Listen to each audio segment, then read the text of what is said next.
Hi guys, it's me again. It's time for an Arran review. So today I am reviewing something from Super7, and what it is it's the Super7 King Sphinx figure. I hope I pronounced the name right. Which I absolutely love. I really do. Now, the box is fantastic. It's like almost gone back to the 90s style. So on the back you get the Mighty Morphin logo and a brief synopsis kind of thing of him. Coming around to the sides, you actually have nothing on the sides, I think, and coming back round to the front, you get this absolutely amazing gold foil picture of King Sphinx, which is fantastic. That's one of the things I love about these boxes, that they do those gold foil, almost 3D looking pictures for them. Now, I love these boxes, I really do, but I don't have the space for them. But what I'm going to do, I've decided, is I'm going to cut out the foil gold picture and keep the picture, and I haven't decided yet, even keep the Mighty Morphin logo, because they've done such a good job on these boxes. It just seems a shame to just lob them out and not keep the bits that it seems like they've put a lot of effort into. But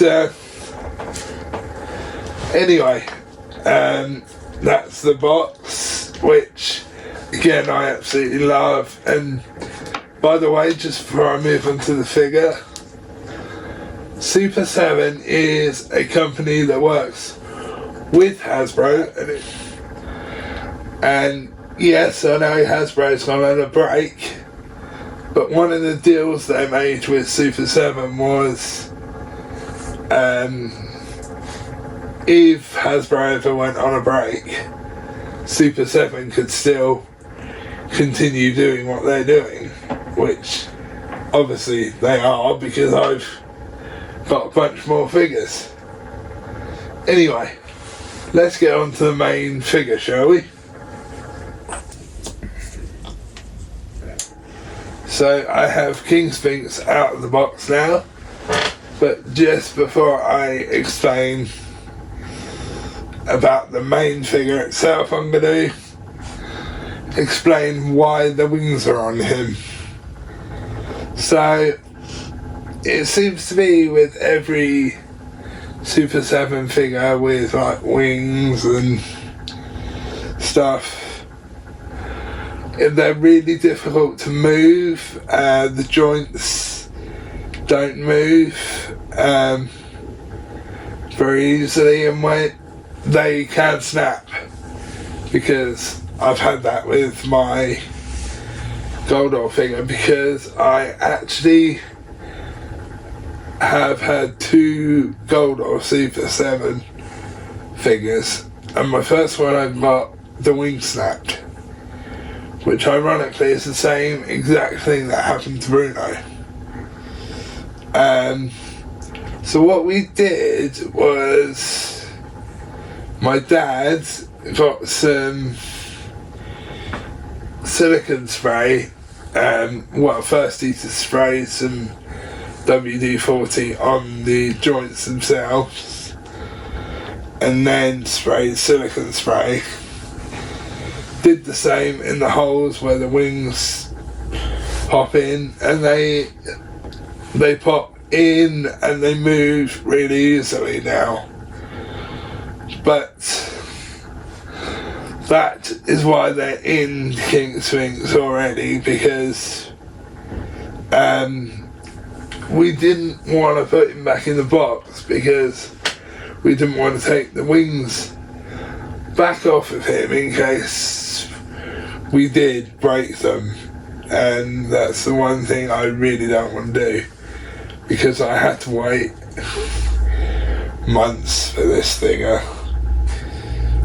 Actually, January I ordered him, I think, so I've had to wait practically a year for this singer and some of the others that I haven't reviewed yet, which I'm not going to tell you what they are. But anyway, this King Sphinx, he looks absolutely incredible. The detail on the wings is absolutely amazing.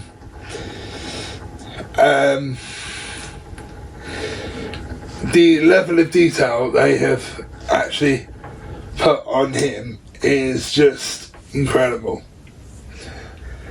But yeah, he looks absolutely amazing, really well built, he's really heavy, the articulation is great, and he does have a second head, which is kind of where he's got a kind of snout on him. At least that's what we think it is anyway. If anyone knows any different, let us know. But the arms move and everything. Head moves to a certain extent because it can't move all the way because of the wings. Legs can move to a certain extent because of the way he's built. He can't move fully. And tail moves, which I will try and show you in a minute. But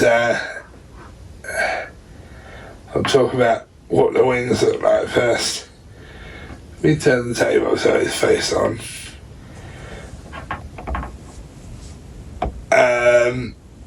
The level of detail on the wings, paintwork and everything is just incredible, absolutely incredible.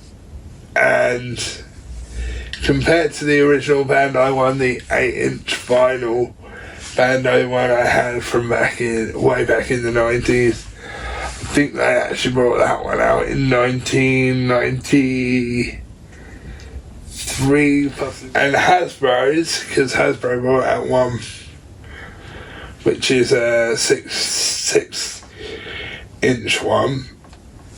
Hasbro's is good, but it was lacking a lot of paint. But I love this thing, I really do. He is well worth the wait, and he's I had someone ask me the other day actually, which is kind of weird because you can actually kind of see it when you look at him. Someone asked me, what do I think he is? Do I think he's a monkey, which I thought was really strange? Or do I think he's something from Egypt? And my answer was, yes, I think he's an Egyptian cat sort of / king. Because just the way he looks with the crown and the kind of serpent on his head. And also, if you notice, on his chest, he's actually got Egyptian writing on it. But which we did try and Google Translate, actually, but Google didn't recognise it. I don't know whether it's because it was coloured that it didn't recognise it, or it was just not recognising it for some reason. I don't know, but I'll open out his wings if I can. Again, these will be quite loose for me to do, actually. Now my dad's loosen them up. I won't put them too high because they were never too high on him anyway. Hang on, guys, I'm going to have to hold him for this one, because this one is slightly stiffer.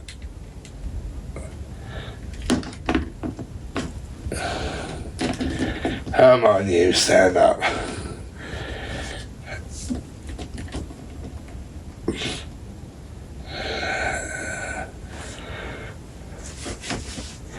He's standing, but he is slightly leaning.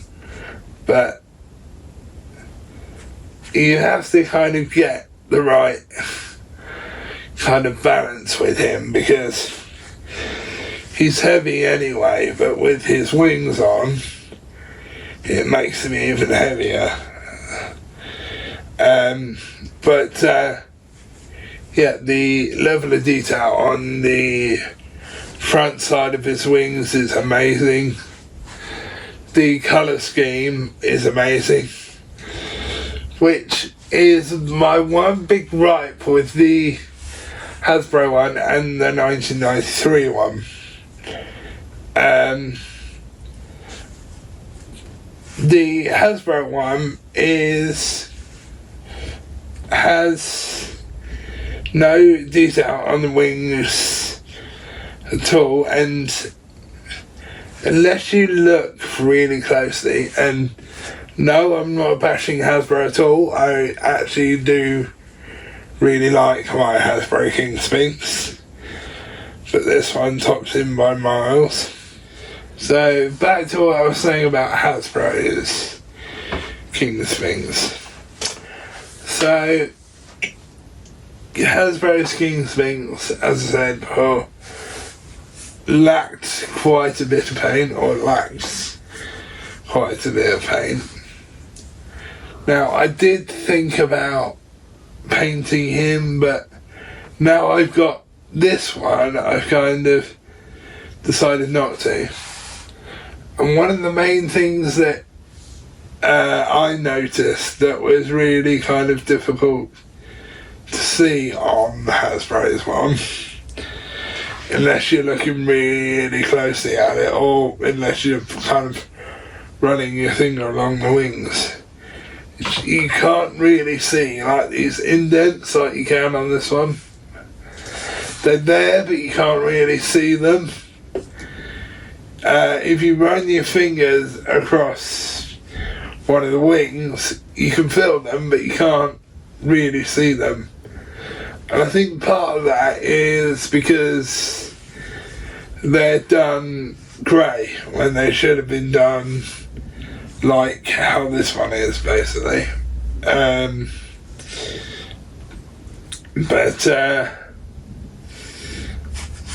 That's the unfortunate thing with Hasbro's one, and don't get me wrong, I like it, I really do. But if you ask me, if you want a awesome King Sphinx, go with this one.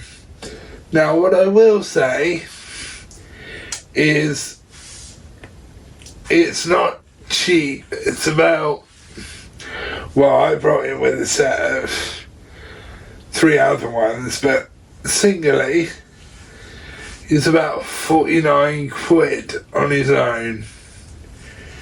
But believe me, guys, he is worth it. He really is. But just before I turn the turntable on again, I'll reiterate what I said about the wings.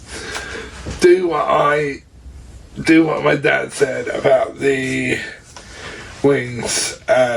You basically get some WD-40, spray it on the joints of the wings and in the holes where the wings go, because before we did that, Dad tried to move the joints and my dad couldn't even move the joints. They were that stiff. If Dad had pushed any harder than what he actually did to try and move the joints before he did the whole WD-40 silicone thing, these joints would have snapped. They were just rock solid. So yes, do what I got my dad to do. He used WD-40, spray it in the holes on the actual back of the King Sphinx, and then spray some silicone spray in the holes. If you get too much or a bit spills out, just dab it off with either a little bit of tissue or even a cotton wool bud. And again, same with the wings. If you get too much on the wings, do that with the cotton wool bud. But I do recommend you do that. But one thing I will say is, and this is actually for collectors only, but anyway, I'll give you a turnaround of him on the turntable. But first, actually, what I'll do is I'll turn him round. His tail does move, which I will lift up, move to the side. Actually, I'll just show you like this. So, as you can see, you're getting a great look at his wings from the side and from the front, and also coming round to the back of the wings. Again, they've got some great colour on them. They almost look like sandy coloured to me, the back of the wings. But as you can also see, where I've lifted the tail up, that shows it can move, but it is quite stiff to move. But it is a great thing that it does move. And I'll tell you a fun story about King Sphinx in a minute once I'm done with him on the turntable. But the level of detail on him is incredible. He has really good articulation. Now, I won't go through the articulation because there are other videos on YouTube that will show you that. But one of the great things about King Sphinx was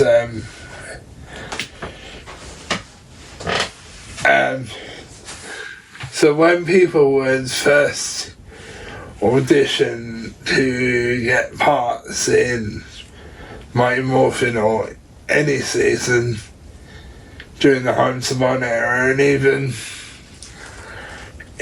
possibly even in the Disney era, they would have the suits on a platform. Well, actually it was up some stairs. They would have the suits just as you go in on like mannequins, but it was like wooden slats that were made to be kind of mannequins. So you would first walk in and you would see these monster suits, and it's really eerie actually, because I've seen pictures of inside the Home studios, and you have a picture of like there's like 200 monster suits just as you go in, and they're staring straight at you, and that's when you know you've arrived at the right place, because you have like these 200 monsters staring at you. So yeah, and I've also seen pictures on Bruno's YouTube videos of him seeing all these monsters as well, and obviously him actually working on Power Rangers was a dream of his, so he loved every single moment of it, even trying on stuff when he wasn't supposed to. So back on to King Sphinx. So what I'll do now is I'll show you the rest of the accessories, but one thing actually I will quickly show you is, just make sure I got that right, yeah, he has holes in his feet for kind of stands, for a stand, but personally, at least for me, in my opinion, you watch this, he's not going to bloody do it now, he stands quite well on his own, as long as you get him well proportioned and distribute the weight. He stands well on his own. Oh yeah, and I'll have to pick him up and do this, but his wings do fold backwards. That's as far as they go, I believe. They may go more, but I don't want to push it because I don't want to break them. But that is as far as they go, I believe. Anyway, on to the accessories. So, here are his accessories. Now, I said he doesn't have a lot, but I was a little bit mistaken, shall I say. So what I'll start with is his staff. Now, but I believe it's just called a staff.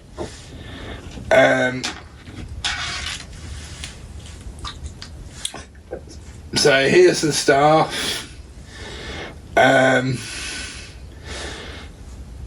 It's almost like a hook. Well, actually, if you hold it like that, it is actually a hook. But it's blue and yellow, but it's very well painted. It's got kind of this tassel piece here, but it's solid. It doesn't move, this tassel piece, unfortunately.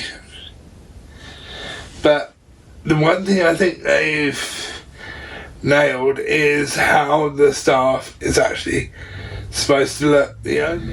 Now, the blue pole bit, the bit where he holds it, that is correct, I believe. But the one thing I will say about this is it can be quite tricky to get in his hand, so you might have to warm his hand up a little bit. And also, don't force it, because this would break. So whatever you do, don't force this, because it will break. But yeah, the staff is great. looks great, very well done. Could be used as a lasso, not a lasso, sorry guys. But I do absolutely love him, or love stuff even.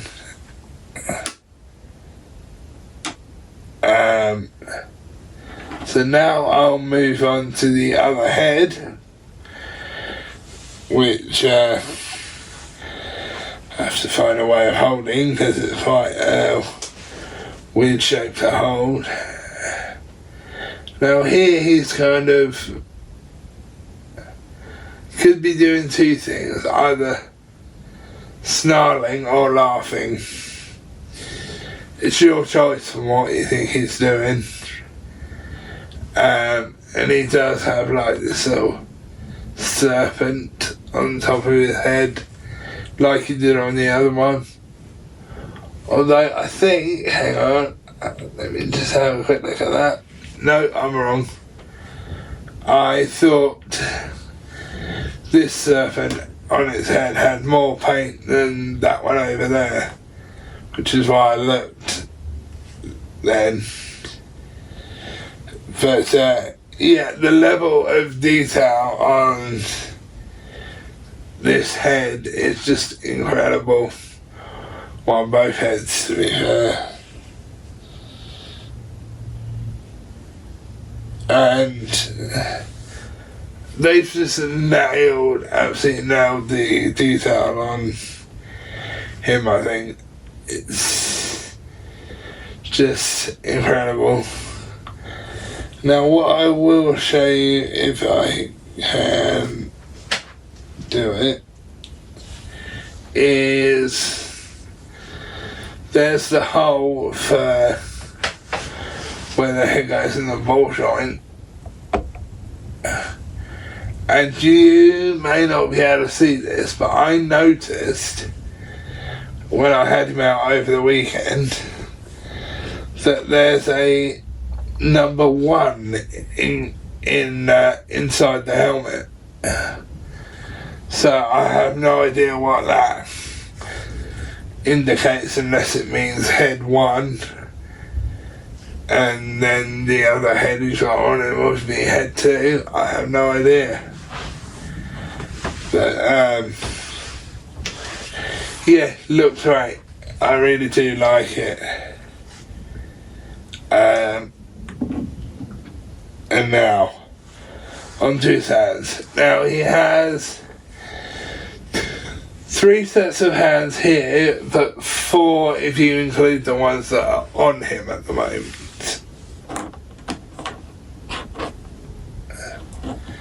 So here, I believe, if I can figure out how to hold this, is a weapon or a fist holding hand, a weapon holding hand. Sorry guys, got tongue tied. Which looks great. The paintwork is just phenomenal. Alright, more phenomenal. I had to. I watched Once and Always again last night. And the fingernails on him are... Alright guys, I'll find that in a minute. I'll pick up one of the other hands. But the fingernails on him are really quite creepy. But the one, there's a specific set of hands that are quite even more creepier than any of the others. Because, and it's this, because he looks like he's pointing at you. Pardon me, it's like... Sorry, guys. He's like, I see you. Come and get me now. But yeah, it's really quite creepy. And also, another thing I just noticed is his nails are quite sharp. He could do with a trim. And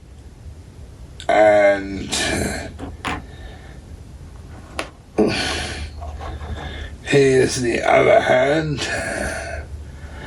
where he's kind of almost pointing at you again. And the last two hands, other than the ones he's got on him, are fist hands, I believe, but I could be wrong. But helps if I'm holding the hand up the right way. But yeah, looks absolutely great. I really love them. And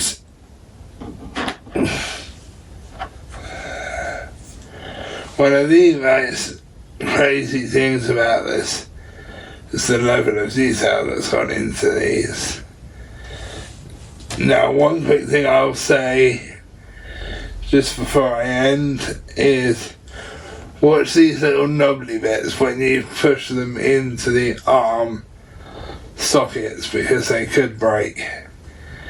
Now, they are relatively loose in the arm sockets because that is for the articulation.